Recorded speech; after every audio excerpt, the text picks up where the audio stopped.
Hello everyone, tell twist पर वापस खुशामदीद। दोस्तों, क्या आप जानते हैं ज़राअत की पैदावार कब, कहाँ और कैसे दुनिया के मुख्तलिफ हिस्सों में तरक्की पजीर हुई? कुछ माशरे इतनी तेज़ी से क्यों तरक्की कर गए जबकि कुछ आज भी तरक्की पजीर है? क्या इसकी वजह लोगों की जहानत थी या सकाफत थी या कुछ और था? जैरेड डायमंड कहते हैं कि इसका ताल्लुक बुनियादी तौर पर जोग्राफिया और वसाइल से है और न कि इंसानी बर्तरी से। डायमंड ने माशरूम को दो ग्रोहों में तकसीम किया। एक को हैव्स का नाम दिया, दूसरे को हैव नॉट्स का नाम दिया।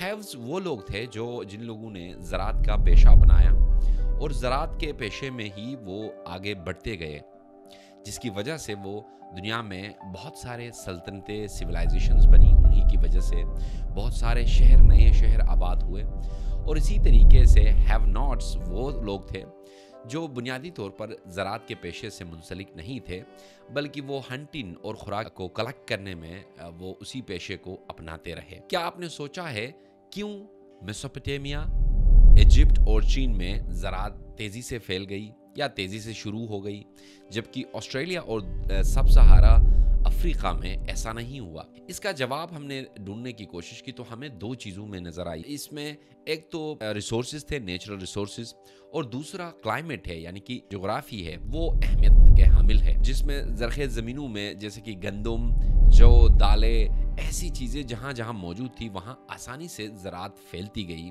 और साथ साथ दूसरी जगहों पे जैसे कि ऑस्ट्रेलिया और सब सहारा अफ्रीका में मौजू नहीं था। एक तो वहाँ पे उनके पास पालतू जानवर नहीं थे, क्योंकि ज़राअत का ताल्लुक जानवर से बिल्कुल मिलता है।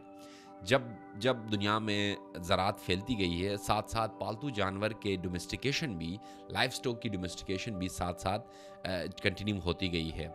इसमें इसी वजह से इन लोगों ने अपने खुराक को ऑस्ट्रेलिया और ये जो सब सहारा है, यहाँ पे आपको अभी भी देखा जाए तो नोमेड्स मिलते हैं, यानी कि एक जगह से दूसरी जगह मूव करने वाले लोग भी मिलते हैं, और साथ साथ वो लोग जहाँ पे खुद इनकी इंडिपेंडेंट बाहर के फूड के वसाइल पर होती है। इसी तरह दोस्तों, यूरेशिया में 14 से तकरीबन 13 बड़े जो पालतू मवेशी है वहाँ पाले जाते थे, जिसमें सरे फहरिस्त गाय है, बकरियां हैं, घोड़े हैं और बहुत सारे और भी इसमें पालतू जानवर आते थे।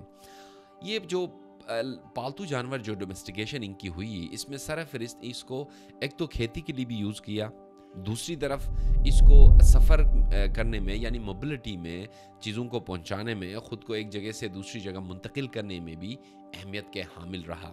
इसी वजह से यूरोपियन जो अफवाज है उन लोगों ने बहुत सारे ज़मीनों पर कब्ज़ा स्टार्ट किया।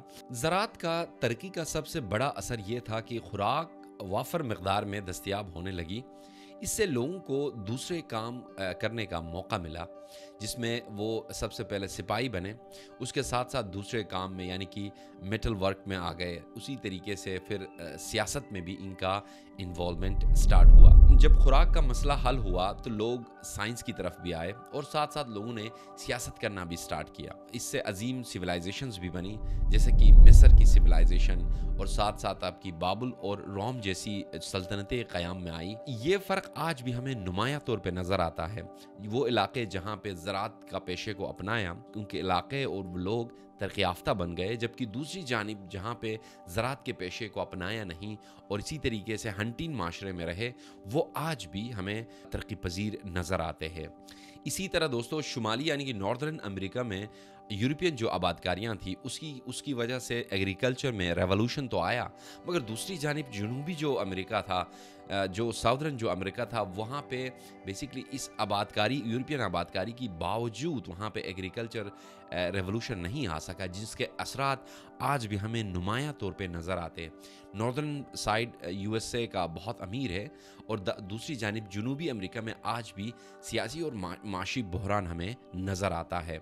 अब यहाँ पे ये सवाल होता है कि अगर मगरबी दुनिया ज़्यादा तरक्की याफ्ता इसलिए है क्योंकि वहाँ के लोग ज़हीन हैं, तो याद रखिएगा कि ये ऐसा नहीं है। इसके बरअक्स है, जहाँ जहाँ दुनिया में कुदरती वसाइल है, जिसकी जोग्राफिया बेहतर है, यानी कि क्लाइमेटिक कंडीशंस, उसकी एग्रीकल्चर एक्टिविटीज़ के लिए ज़मीन پانی اور ہوا موجود ہے وہاں پہ یہ ساری تبدیلیاں آئی ہے، اور اسی لیے لوگ وہاں کے ابھی بھی ترقی یافتہ نظر آتے ہیں۔ دوستو یہیں پہ آج کا ہمارا ویڈیو کا اختتام ہوتا ہے۔ اگر یہ ویڈیو، یہ سٹوری آپ کو دلچسپ لگے، اچھی لگے، تو ضرور اپنے دوستوں کے ساتھ بھی شیئر کیجیے گا۔ Thank you so much for watching this video.